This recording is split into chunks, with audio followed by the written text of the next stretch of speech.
All right, I will say good morning. Good morning. Let us begin. Begin by thanking all of our sponsors for this morning share. To thank our Talmud Torah sponsors for the month of Adar Beis, the Schwartzbaum family, in memory of Rabbi Aaron Schwartzbaum, Aaron Yosef ben Meir Zichron Livracha, Leah's soul, in the schus of her daughter Ilana Bas Esther's successful surgery, complete and enduring refuah, a safe return of all of our hostages, and hatzlacha for our soldiers. Maya Hoffman, in memory of her father Reuven ben Emmanuel Zichron Livracha, and the merit of hatzlacha, health, and joy for her entire family. Yoel and Sarah Kelman, in honor of the birth of their son, and in memory of Staff Sergeant David Sassoon, Hashem Yikom Doma. We hope that in the merit of our Talmud Torah, all of the Neshamos Sav and Aliyah, the families in Nechama, all of those who require refuah, should have one together with Kol Choli Yisrael. Each and every one of our hostages should be returned to their families and to their people, and our soldiers should have hatzlacha b'chol ma'aseh yedeim. But with that, let us begin. We have a lot to do today, Baruch Hashem, and just a lot to do today, but an incredible daf ahead of us. Today's daf is Chavchas 28, and we are picking up in Meretz Hashem at Amarava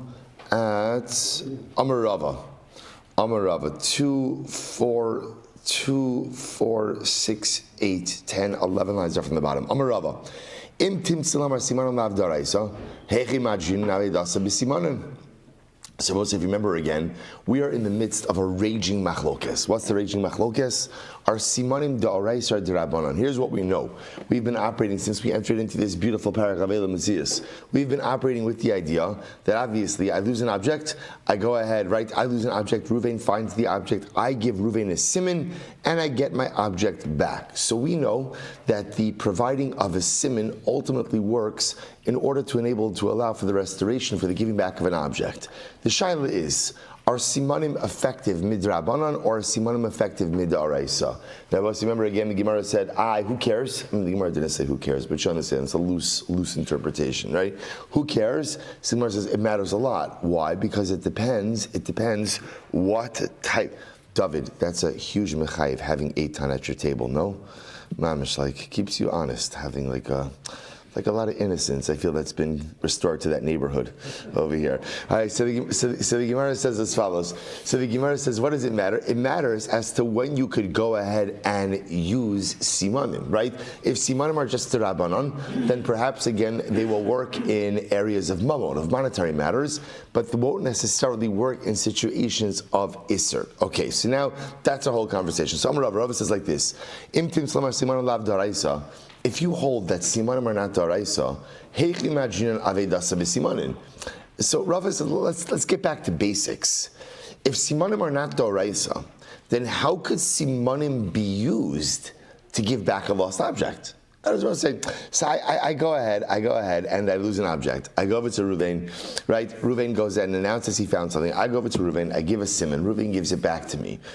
If simanim don't work daraisa, then how is Reuven able to give it back to me, and the lost object back to me with simanim? Someone says, that's not a big deal.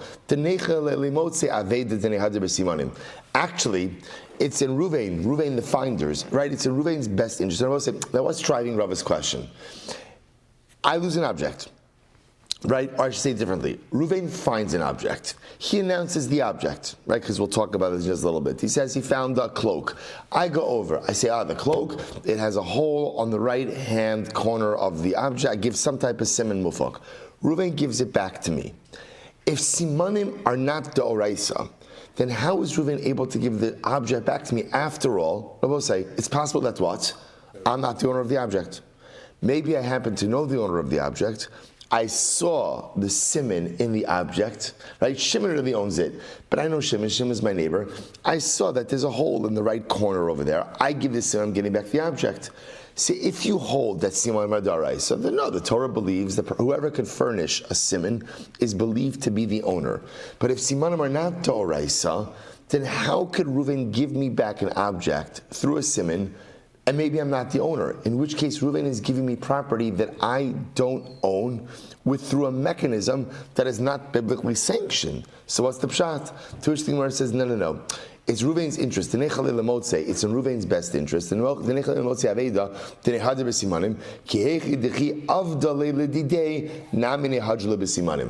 is an interesting answer. No, it's in Ruvain. Ruvain is the right. Ruvain the finder.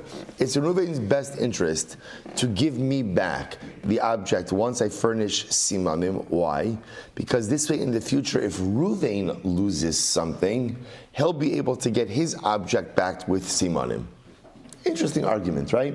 In other words, that halacha l'maisa, the finder is willing to give back an object through simanim. Why? Because again, it's in his best interest that if he loses an object, somebody will return his object with simanim. You know what this is reminiscent of? It's reminiscent of the Gemara Maseches Ksuvos, right? That says, why should you go to a levaya? Why should you go to a levaya? Because if you help bury people, people will help bury you. Right? A very utilitarian process. Okay, makes a lot of sense, but it says the Gemara, Amar le Rav Safra, the Rava, v'chi adam osa tova li'atzmo b'mom she'eno shalo. So that's very nice, right? So you're telling me now, it's in Ruvain's the finder. It's in Ruvain's best interest to give back the money, or to give back the object, so that if he ever loses something, his object will be returned. So in other words, so Ruvain is allowed to give back something that may or may not belong to me, the person who's providing the simanim, because it'll benefit Ruvain, the finder, in the long term, in the long run. So is a person allowed to do something that is personally beneficial to them with someone else's money? It doesn't make sense. Ella, let's watch this. Ella nechale labal aveda lemehav simanu lemishkale meide yada deedim lesle. So we'll say, listen to this. Rather, the Gemara says, no. It's not that it's beneficial to Ruvain the finder.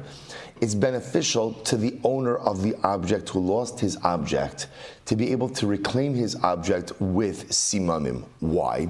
Because we'll say, watch this. Meide yada deedim lesle. So we'll say, let's say again, I am the owner of the object who lost my object. I know I don't have Eidim. In other words, we'll say, think about this in just a moment. When you lose something, there's only really one of two ways to get it back, right? What are the one of two ways? Either a siman or witnesses. Now we'll say, b'pashtos, most of us don't have witnesses that we own the things that we own, right? In other words, so I lose an object. I don't have witnesses that I lost my object. So now, if you're going to set the bar up here, that in order to go ahead and reclaim a lost object, you have to furnish witnesses, I'm done. And we're all done for most things that we lost. Meida yada the edim leslie. I know that I don't have witnesses. Umeima amar kuli amalo yadi simanim ufhakim didi. Dida va'ani ehevin simanim ufhakim dida v'shaklin Allah. So I will say this is incredible. So Rava says the concept, right? Even if you don't hold that simanim daraisa, right? Even if you don't hold that simanim daraisa, halacha l'maisa, it's in the I was going to say it's in the loser's best interest, but that doesn't sound right. Right? It's in the owner's, right? In the owner's best interest to get his object back with simanim, because again, I will say, the owner says like this: I'm okay. I'm willing to take the risk that maybe someone else knows simanim in my object, because that's such a far-fetched possibility. But here's what I do know: I don't have Eidim. I don't have Eidim about the stuff that I own. So if I need Eidos, I'm not going to get back my object. I'm trusting in the fact that no one really knows the simanim mufhakim of my object other than me. And therefore, again, halacha l'maisa, simanim will be an effective mechanism for the retrieval of a lost object. And lav dafka, that means that simanim are da'araisa. Okay, fascinating. Ela hadisnan. What about that which we learned before? So the Gemara says, Rabbi Shimon Gamliel Omer, Echad halovim mishlosha yachzir lelova, shlosha shalavim mina echad yachzir lemalva. So we'll say, remember again, we spoke about this before, that halacha l'maisa, right? Let's say again, I'm walking down the street and I find 3 loan documents that name the same borrower, or 3 loan documents that name the same lender. What do you do in that case? You return the 3 loan documents to the same borrower, right? In other words, that's what happens. Or we return the loan documents to the same named lender. The Gemara says in that case, does the borrower appreciate you returning the documents to the lender? Not necessarily. He said, no, both say that case is a svara case. So the Gemara says, Echad halava mishlosh yachzer lelova, the gabe lova shrichi, gabe malva lo shrichi. The Gemara says, Shmamina malva nafol shlosha, shalavu me echad yachzer lemalva, the gabe malva shrichi, gabe lova lo shrichi. then I will say, don't bring any raya from that borrower and lender case. That's svara. What's the svara? What's the logic? If you find a bundle of documents, I will say, that name the same borrower. So there's two possibilities. What are the two possibilities? What are the two possibilities? That three different lenders lost their documents in the same place, right? Or that one borrower lost his three documents in the same place. Which one is there a greater statistical probability for? That one borrower. Same thing, reverse case, right? You find three documents that name the same lender. So there are two possibilities. Possibility one is that three different borrowers lost their document in the same place. Or possibility two is that one lender lost his document in the same place, right? Or his documents. So we'll say, so there it's svara that we go with the idea that it's one borrower and one lender. Incredible. Top of Chavchas. So we'll say, so again, our question is still unresolved. Are simanim da'araisa or simanim d'Rabbanan? Elahadisna and matzatachli shel shtaros or aguda shel shtaros. We'll say if I find a pile of shtaros, documents, loan documents, or a bundle, harizi yachzir, you have to give it back to the owner of the documents. So the Gemara says, hachenami delechale lelove laduri lemalbas. We'll say, so in that case, we give the documents back to the creditor. So the Gemara says, 1 second. So we'll say, the Gemara is operating under the premise that the reason we return an object with simanim is because a person wants the object returned with simanim, because often they don't have eidos. But look at a case like this, where you find a pile of documents. So what's the halacha? Again, obviously there's more to this case. That lamaisa, we're going to give it back to the creditor. Now tell me, in this case, is it in the best interest of the borrower that you're giving the loan, that you're giving the documents back to the creditor? No. So this is a case where it's disadvantageous to return it. To which the Gemara says, you're right. Allah Amar Rava, simanim daraisa.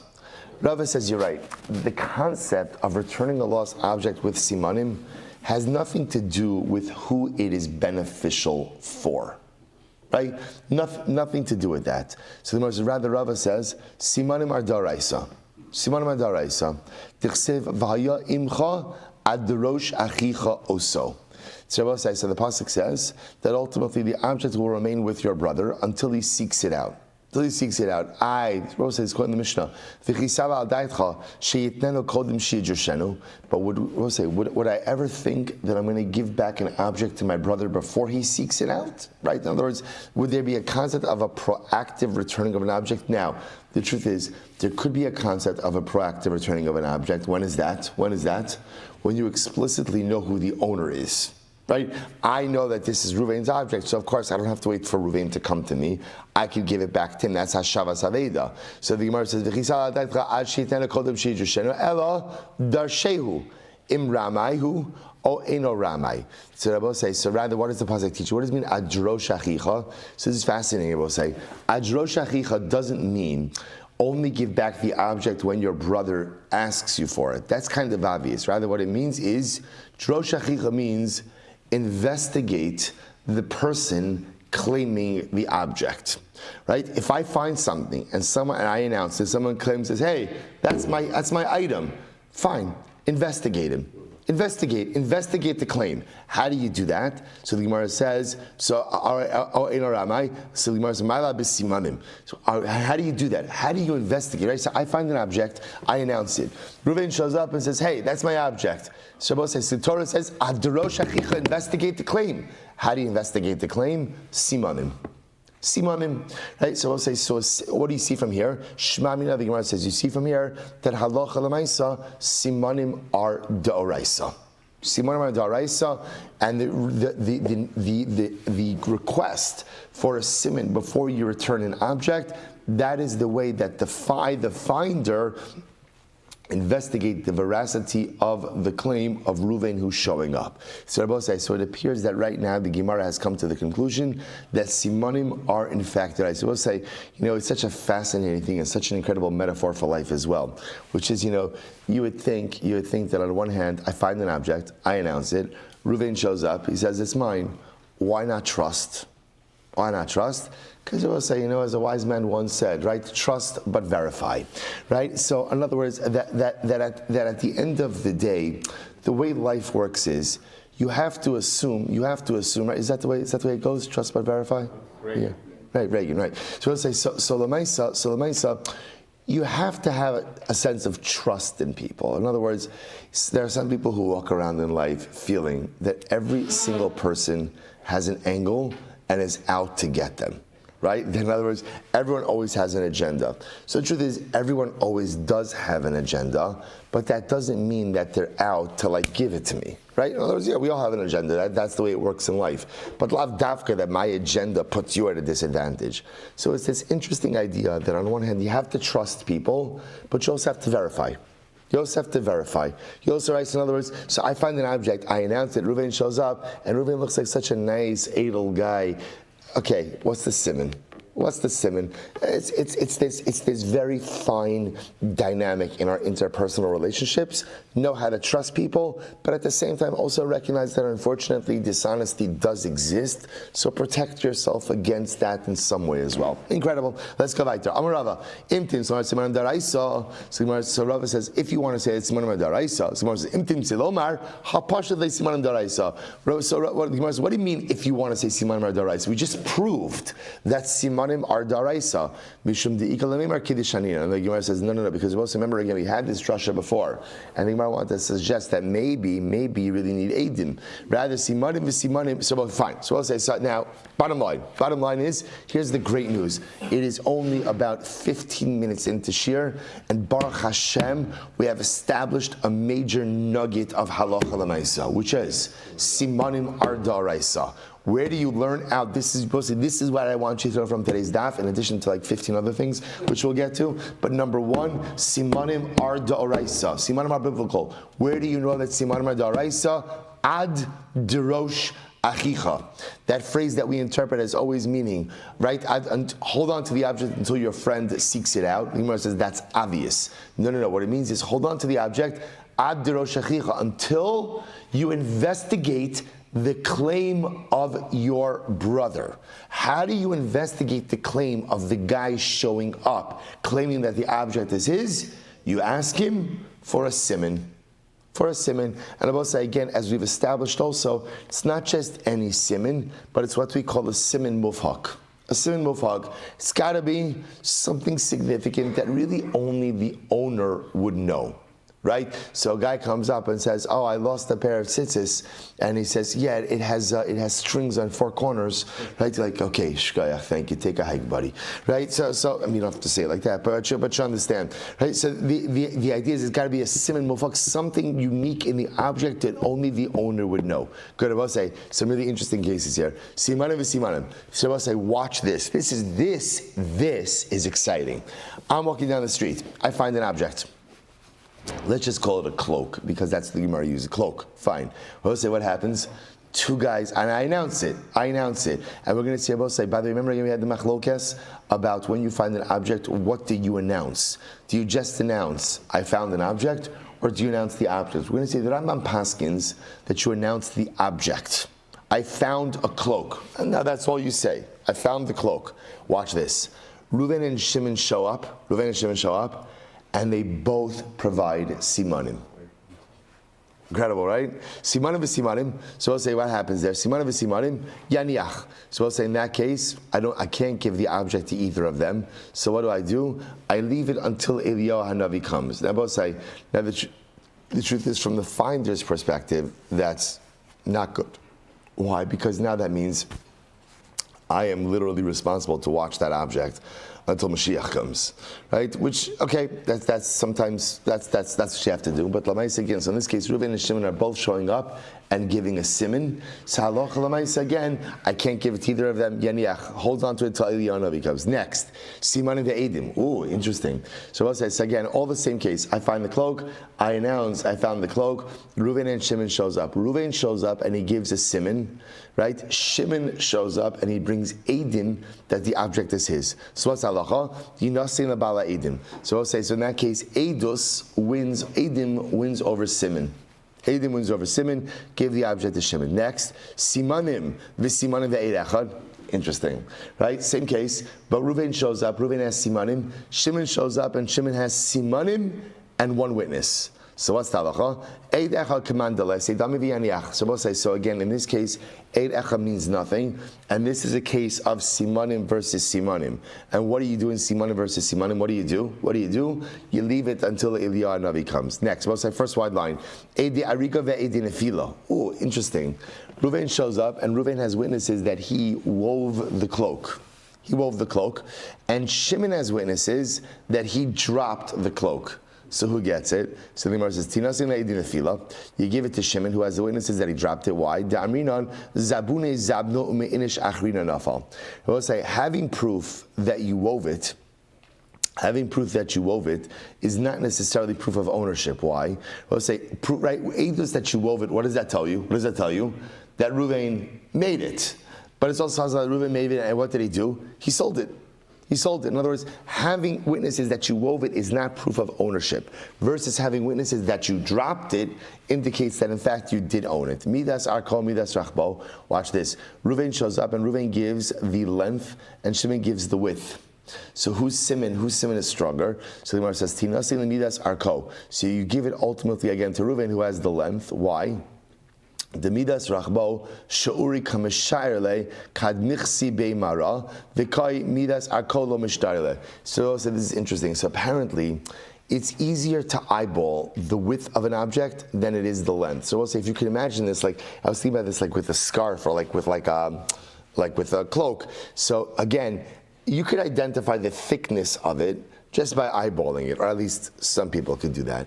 The length of it is a little bit more complicated. Why? Because the person is wearing it might have it like folded over. So therefore, again, interestingly enough, length is a greater siman than width. Next, midas are called midas rachbo, umidas kamyav. So I'll say, watch this. Reuven shows up, and Reuven gives a siman. He knows the length and the width of the object. Shimon knows the combined area of the object, the combined size of the object, without knowing the distinction between length and width.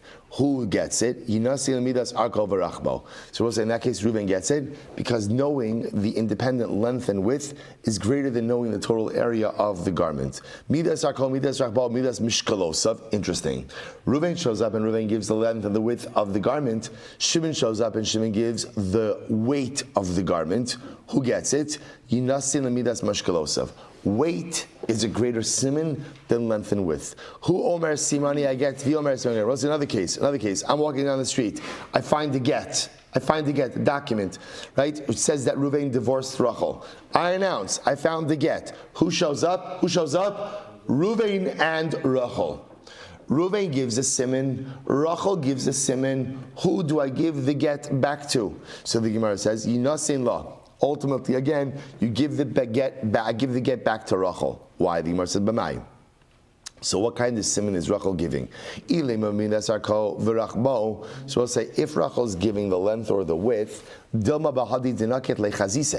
we'll say maybe she just saw the document. In other words, he's writing the document and she saw it. So maybe because she saw it, halacha l'maisa again, she just knows it. But that's lav dafka that she ever actually possessed it. Ella nekav yesh b'tzad os ploni. So we'll say rather again, what's the type of siman that would give it back to her? She says, there's a hole by the resh of my name. On the top of the letter, on top of the resh of Rachel, there's a hole in the document. Such specificity she would only know of what? If she was in possession of the actual document itself. What happens if he gives a siman, I will say, regarding the thread that holds the document together? Right? And she gives a siman regarding the thread. Yinasin law. You give the get back to her. Gemara says, well, what's the siman? If we're talking about that she gives a siman about the color of the thread, maybe when he was writing the get, she saw the color of the thread and that was it. Ella, b'midas arko. Rather, about the length of the thread, something so specific she would only know if it was in her possession.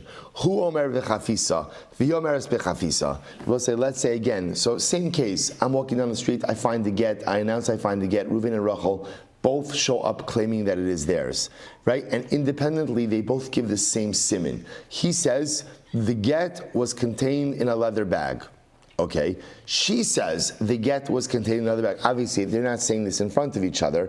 They're both giving it, but they're both giving the same siman. Who do I give it to? Yinasin lo. I give it back to him. Why? My taima made the yada dechol ma de isla bechafisahu de manachle. They will say it could very well be that Ruvain normally puts his documents in a leather bag, right, a little leather satchel, and so she knows this. So because she knows this, it's not necessarily a siman in the get. Okay, so we'll say. So therefore, what do we come out? What do we come out with over here? Halacha l'maisa simanim arda oraisa. That's number one. That's how we paskin. How do we know that? How do we know that? Ad dirosh achicha. That's number one. We'll say number two. When you announce a lost object, you announce the object you lost, or you found, I should say. In other words, I don't say I found an object, rather, I go ahead and I say, I found a cloak, I found the ring, I found the watch, whatever it is. So we'll say those are the two major pieces of halacha l'maisa. Okay, we'll leave the rest. We'll leave the rest. So much more to talk about over here, but let's go back there. Mishnah, here we go. Here we go. I must say, this is really, really interesting. So, I find an object. So now I know again, Siman Madaraisa, and I'm going to announce the type of object that I lost. How long am I obligated to announce an object for before keeping it for myself? Right? In other words, can't be forever. How long are you obligated to go ahead and announce an object for? The Meir says, until the neighbors know about it. Okay, we'll define what that means in just a moment. Till the neighbors know about it. Rabbi Yehuda Omer shalosh regalim. Rabbi Yehuda says, you have to announce it for 3 regalim. 3 regalim. That wasn't obviously, again, when Rabbi Yehuda speaks out regalim, this is obviously talking about the times of the Beis HaMikdash, where everybody's gathering in Yerushalayim in the Beis HaMikdash for Pesach, Shavuos, and Sukkot. Listen to this. Va'achar haregal ha'acharon shiva yomim. So Rabbi Yehuda says like this: you announce that you found a lost object for 3 regalim. And after the end of the 3rd regal, you wait another 3 days. Kadishiyelech lebeso shlosha, v'yachzor shlosha, v'yachriz yom echad. In order that what? In order, I will say that people from Yerushalayim have 3 days to go home, check their stuff to see if they lost an object, 3 days to come back, and then 1 more day to sort this out, literally to announce. So we'll say, see, hear this? So in Rabbi Yehuda's model, I find a lost object, I need, again, to announce it over the course of 3 regalim, and I will say, now here's what's interesting. The duration of that all depends on when you found the object. In other words, we'll say, if I find it Erev Pesach, so then there's Pesach, Shavuos, Sukkot, right? Or if I find it Purim, right, there's the month before Pesach, and then Pesach, Shavuos, Sukkot. But 3 regalim, and then after the last regal, 1 more week. 1 more week. And I will say, now what's the logic there? Because I'm announcing it, somebody heard it. Look, they said Silber found the cloak. The truth is, you know what, I have a whole bunch of cloaks at home. I don't know, did I lose my cloak, not lose my cloak? I need 3 days to get home and 3 days to get back if it turns out that I lost my cloak, and then 1 day to sort all of this out. Incredible. All right, so I'll say, let's analyze. So Tana. So I'll say, let's go to Rabbi Meir. So Rabbi Meir says, you have to announce the object long enough for the neighbors to know. So are the there's the lashon of Shchenav, the neighbors. Someone says, Tana, Shchene Aveda. It's the neighbors of the lost object. The Gemara says, My Shchene Aveda. What does it mean, neighbors of the lost object? If it means the owners of the person who lost the object, they will say, now, if I know the neighbors of the owner of the lost object, then Bepashtas, what does that mean? I know the owner of the lost object. If I know the owner of the lost object, give him back his item. Ella, no, rather, what does it mean? It means, I have to announce it for the neighbors of who are in proximity of where I found it. So what's interesting over here is Rabbi Meir assumes that makom is significant, location is significant, which means by pashtos, if you find a lost object, the statistical probability is that who is that object lost by? By people in the proximity. So therefore, again, you have to just announce what you found long enough that people in the neighborhood where the object was found become aware of it, and as a result, ultimately, again, become aware of it. Good. Rabbi Yehuda says, well, say this is such an incredible Gemara. Rabbi Yehuda disagrees. What does Rabbi Yehuda say? You have to announce it for 3 regalim, and a week after the last regal. That's how long you have to wait. So let's go. Here we go. Incredible. Or minhum. Gemara says, I don't understand. I will say, when do we begin to say the same tal umatir livracha, which is ultimately again the request for rain in Barich Halinu? When do we begin to say that? On the 3rd of Cheshvan. The 3rd of Cheshvan. But say, by the way, I just want to also point out something very interesting, not our topic for today. We often think Mar Cheshvan is a descriptive name because there are no Yamim Tovim in the month of Cheshvan. In fact, you see from Chazal that the original given name of the month was Mar Cheshvan. That's the name of the month. That's the name of the month. What happened that it was subsequently shortened to Cheshvan afterwards, discussion, but you see the month itself referred to by Chazal, not even as Mar Cheshvan. All right, the Gemara says, Rabbi Gamliel says, no, you begin to say the same Talmud Livracha on the 7th of Cheshvan. Now why? Shutesvav Yom Achar Achag. Listen to this. The 7th of Cheshvan is exactly 2 weeks after the end of Sukkot, the last day of Sukkot. Why do you need 2 weeks? Because also listen to this. It would take 2 weeks to travel from Yerushalayim to the furthest outlying Jewish community in Eretz Yisrael, which abutted the Euphrates. Which are the Euphrates? So now what is the Gemara showing you? What is the Gemara showing you? That it takes 2 weeks for people to get home from Yerushalayim to the furthest outlying Jewish community in Eretz Yisrael. 2 weeks, not 3 days. Not 3 days. What's going on? Rabbi Yehuda in the Mishnah says it takes after Yom Tov is over, it takes 3 days for a person to get home to the furthest outlying community. 3 days for a person to get back, and then 1 more day to sort it out. 3 days. It takes 2 weeks. We'll say, this is incredible, by the way. Incredible. So therefore, we do not begin to say the same Talmud Livracha until the 7th of Cheshvan, which is 2 weeks after the end of Yom Tiv. Why, Rabbi say? Because we don't want anyone getting stuck in the rain coming home from the pilgrimage festival on Sukkot. Isn't that incredible? Isn't that incredible? What do you see from here? You see what I'm saying? Now, you say to yourself, really? Eretz Yisrael needs rain. Eretz Yisrael needs rain. So Reuven's wagon is going to get stuck in the mud. Who cares? The needs of the many outweigh the needs of the few. Now, that is generally true. That is generally true. I will say, but you see from here the tremendous sensitivity that the halacha has towards each and every individual. It's incredible. So therefore, we will sooner delay the actual petition for rain by a little bit more, by 2 weeks, so that a Yid should be able to get home. He should be able to get home. We'll say it's also a practical consequence that if people know they're going to get stuck in the rain on the way back after Yom Tiv, what could very easily happen? They're not going to come. They're not going to come. And for a Yid to lose out on the opportunity to come to Yerushalayim or HaKodesh on the Yom Tovim, that would be terrible. That would be terrible. So we delay the request of the rain. The idea being, it takes 2 weeks to get home, not 3 days. So what's going on over here? Rabbi says, incredible Gemara. Amrav Yosef lo kasha, kam b'mikdash rishon, kam b'mikdash sheni. I will say, listen to this. The 2 weeks was during the times of the first Beis HaMikdash. The 3 days during the times of the second Beis HaMikdash. What does this mean? But in the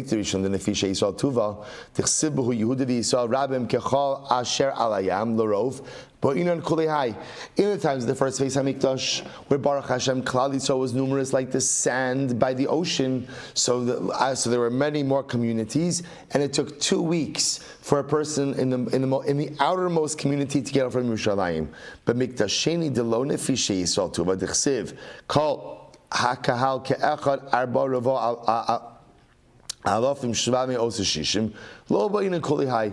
Most of the times in the second Beis HaMikdash, where the Jewish community in Eretz Yisrael was much smaller. Remember again, Abba say, many Jews did not leave Bavel when given the opportunity to come back to Eretz Yisrael. Hurts to say those words a little bit. It hurts historically and it hurts contemporarily. Right? So the idea over here is there was a much smaller Jewish population in Eretz Yisrael during the times of the Second Temple.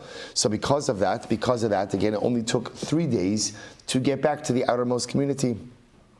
The Gemara says 1 second. Armand the Abayi v'haksiv v'yeshuva akanim alaviyim v'amishorim v'asharim v'chol yisrael b'areim v'chevan dahaki hu ipcha b'stabra. But I will say, but it doesn't sound that way. It sounds like halacha l'maisa. It sounds like halacha. There were a lot of people who came back during the second Beis Hamikdash as well. Now maybe not as many as first temple era, but still a lot of people. So the Gemara says as follows: Mikdash Rishon.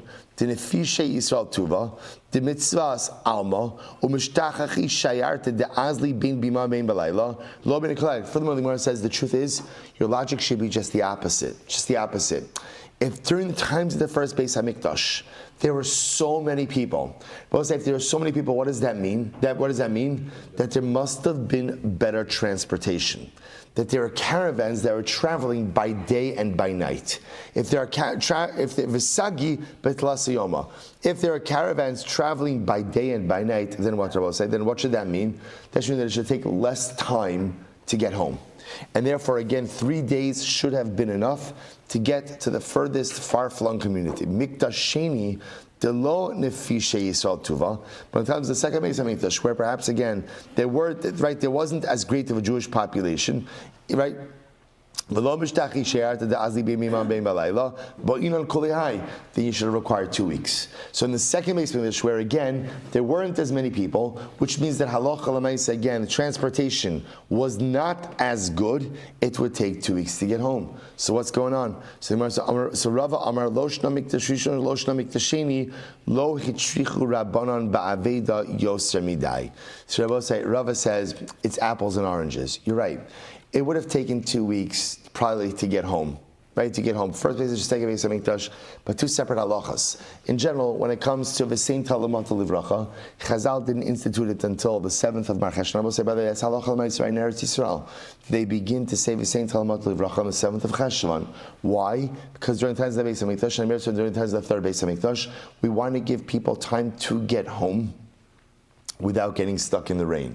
So I will say, Aveda is something totally different. By Aveda, Chazal understood there's only so much you can ask of the finder, right? Until the finder says, you know what, I don't need this. I don't need this. So as it is, right, what are you doing? As it is, what you're telling him, you need to announce over the course of 3 regalim that you found an object.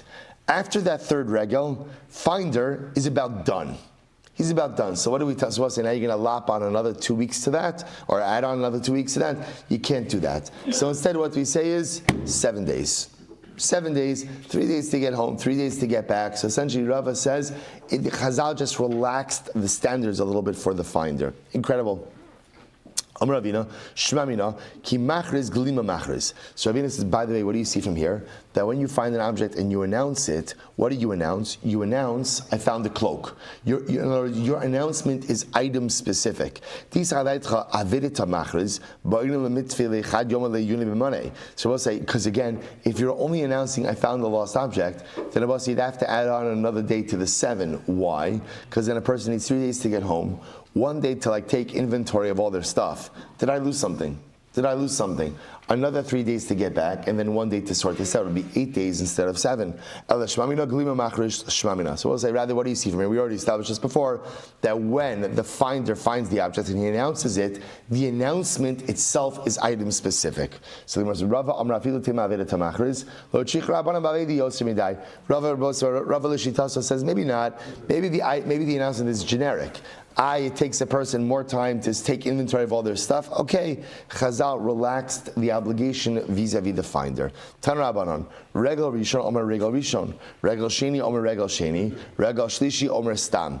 Let's listen to this. When the finder makes the announcement, so what does he say? Right, let's go in order. He says, on Pesach, I found the cloak, and this is the first regal, I'm announcing it. Right, Shavuos, I found the cloak. This is the second regal, I'm announcing it. Sukkis, I found the cloak. Done. No announcement that it is the third regal. Why? The Gemara says, Va'amai. Lechosh, v'amai, lema regel shishi. But I understand, just say it's the third regel. So the Gemara says, "Lo asi la'achlufe b'sheni." We're concerned that it'll get it mixed up, or people will get it mixed up with the second.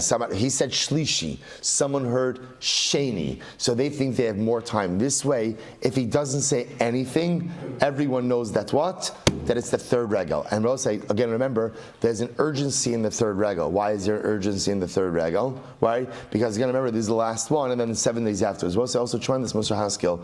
Sometimes in life, the way to make a point is to not say anything, right? We go ahead and we assume that if you need to make a point about something, you got to articulate it. No. Sometimes Rabbi say there is tremendous statements that are made with silence. So over here, he doesn't say anything, right? In other words, he announces the cloak. He says again, but he doesn't say it's the third Yom Tiv or the third regal. People know. Someone says, Sheni Nami, and we'll say, I'm a base. Sheni Nami, Asidach Lufe Berishon. But 1 second, if you're concerned about confusion, so when he announces Sheni, maybe people will get that confused with Rishon. Haka Asi Regal Shlishi. That's not a big deal, because we'll say, even if you do get 1 and 2 mixed up, the good news is there's still 3. Okay. Tanabaram. Parishon Komishon Savide Machriz Allah Shlosh Regalim Va'achar Regal Achron Shivas Yomim Kadesh Yelich Shlosh V'Yachzer Shlosh V'Yachriz Yom Echad.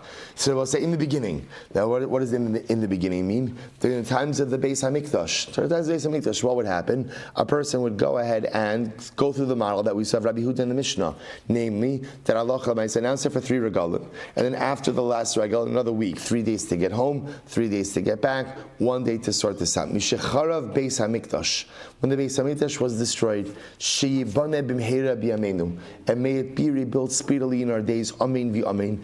Hiskinu shemachrizim b'bate knesios or bate midrashos. So what says in Rebbe Halacha? So now, when the Beis Hamikdash was destroyed, Chazal switched to Halacha. Where do you announce that you found the lost? Where do you announce it? Shuls, Beis Medrash. Batiknesios, Misherabu ha'anosim. Right, so I'll say, now what happens when the extortionists, right, proliferated? Now I'll say, Hiskinu she'modin l'shchinav u'miliyuda v'dayo. So I'll say, so what happened? The extortionists, we'll get to it in just a moment, the extortionists would walk around shuls, right? And they'd be listening for who's announcing lost objects, and they would take it by force. So when that happened, Chazal changed halacha again. You don't announce it in shul. Rather, what do? You kind of just spread the word amongst, again, the neighbors and people in the know. Rabbi said this goes back to what we saw before Rabbi Meir, that halacha myself shchenov. You kind of just announce it in the area where the object was lost. So the Gemara said, "My mishar ba'anas." What does it mean when the anas and the extortionists proliferated? The amri avidit lamalka. So Rabbi say, extortionists were the people who kind of worked for the government, who were claiming that any lost object belongs to the government, belongs to the king. So they would walk around, and if somebody would be making an announcement about a lost object, they would claim it for the king. Rabbi say, it's going to tell us, Rabbi Ami Ashkech Odya de Dinari. Rabbi Ami found a container, a utensil filled with gold coins. Hahu Barnash, the Gemara says, Chazyahu Barnash, the Kamra says, there was another guy, a non-Jew, a Gentile there, and he saw that Rabbi Ami was shaking. Why is Rabbi Ami shaking? Because Rabbi Ami got scared, right? Rabbi Ami got scared that this guy wasn't honest, he wasn't an extortionist, and he was going to take the object. Amrle, so the Gentile said to him, Zil shakol enafshecha. No, you can keep it. It's money. I'm not taking it from you. He says, why? Delav parsai anan. Right? I'm not a Persian. Sorry.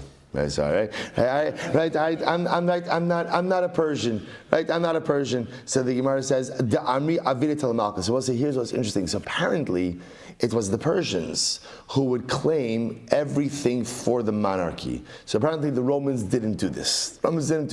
So this guy was a Roman. He says, Rabbi Ami, don't worry. Rabbi Ami, don't worry about it, right? Lamaisa, I'm a Roman, not a Persian. You're fine. Tarabanan, okay? We'll say first white line. Evan Toin Haisib Yushalayim. Ultimately, we'll say there was a claiming stone. Now, what's the claiming stone? We'll say, so this is actually incredible. This Evan Toin, we'll say, was literally, again, like essentially, it's a lost and found. It's a lost and found. There was a lost and found in the Beis Hamikdash. We'll say, can you imagine it's going to be on the loudspeaker, right? In the Bayish Shlish of the Beis Hamikdash. Will the Schwartz family please come and reclaim their child? That is, right? There's like, who knows? It's going to be like Great Adventure on Chalamayid, right? Times 1,000. It's incredible. So Gemara goes out. So Gemara says like this. There was like a lost and found. Even Toin literally means like a claiming rock. Right? Whoever lost something would go there. So it was like quite literally it was the lost and found. If you lost something, if you found something, so if you found something, you would stand up, you would announce, right? Lamaisa, I found something. Someone else would go ahead and give their simanim. V'notla and Shalom Yisrael v'zoy sheshaninu tzu'u u'ru'u im nimchas even atoyin. Shabbos the Gemara over here is making reference to the story of Choni HaMa'agel, right? You remember again with the whole rain, right? They started pouring, and ultimately again they wanted Choni to stop davening for rain. So Choni said, "Has the lost and found stone disintegrated? If that's disintegrated, then I'll start." Which of course it didn't. The stone wouldn't disintegrate. So essentially what Choni was saying was, I could daven for rain, I can't daven for rain to stop. Right? You can daven for bracha, you can't daven to bracha. Right? Beautiful. Mishnah. Amar esavedalo, Amar simonello, yitinlo. Both say this Gemara Gerrit, this is crazy good. So listen to this. I find an object. Ruvain shows up, and Ruvain says Ruvain claims it, but he doesn't give a siman. Lo yitinlo. I don't have to give Ruvain the object. Vaharamai. Both say, what happens if someone has a reputation as a ramai? Someone has a reputation, ultimately, again, as a dishonest person. What's the halacha? Afapi she'amar simoneha lo yitin lo. Shabbos say this is pretty wild.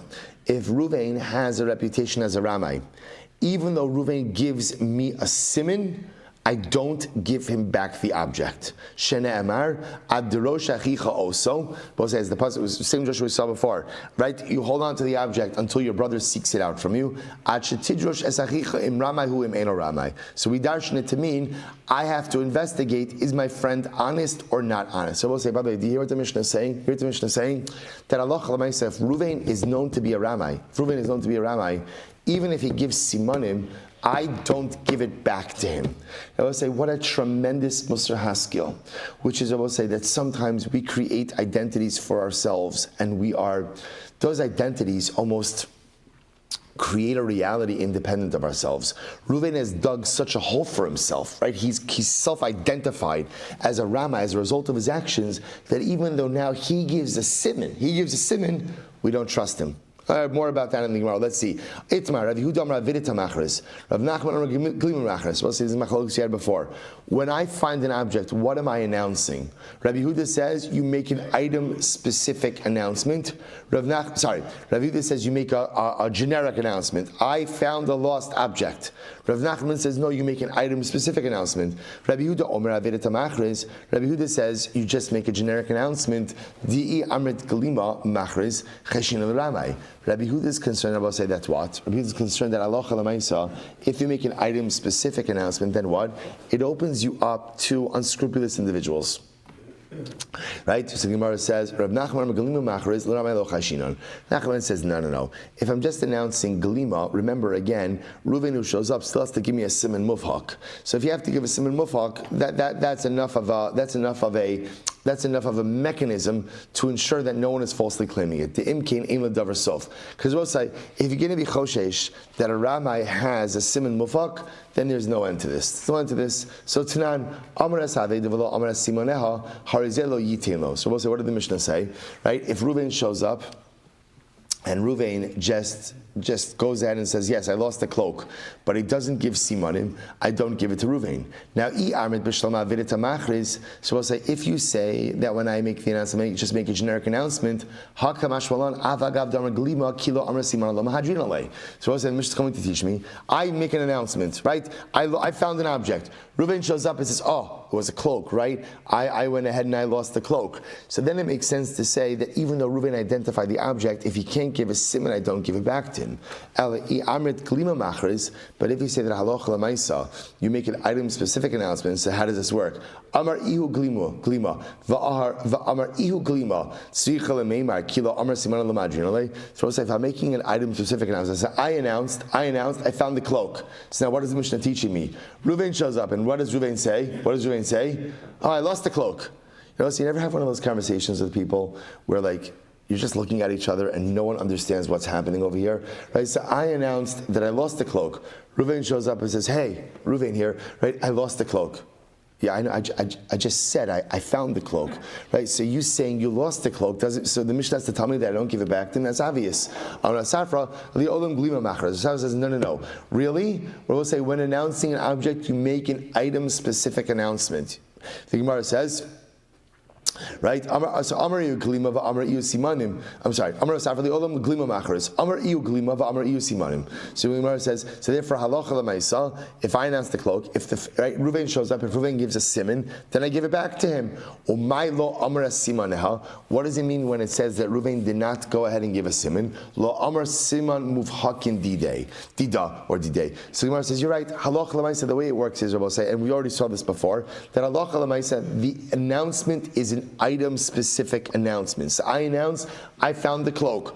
Reuven's job, if Reuven wants to reclaim the object, what does he have to do? He needs to give me a siman mufhak. If he doesn't give me a siman mufhak, I don't give it back to him. And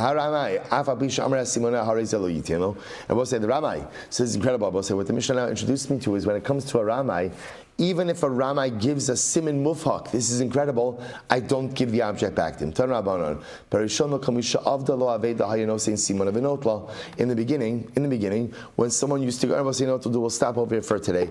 We'll pick up, don't worry, tomorrow is tomorrow's even longer. Right? So don't worry about it. We're fine. No, Amud Aleph is short. We'll be absolutely fine. By the way, tell me that this Gemara is not Olam Haba. This is not Olam. This is such great Gemara. Every piece Halach Lamaisa, Hashkaf Lamaisa. Emir Hashem. The adventure continues tomorrow. Shkoyach. All right, Chavra on Zoom. Have a great day, everyone. Wonderful to see everyone. Our Zoom Chavra is growing over here. All right, Baruch Hashem. I think we're getting to a point where a majority of the Zoom Chavras from Eretz Yisrael. It's a tremendous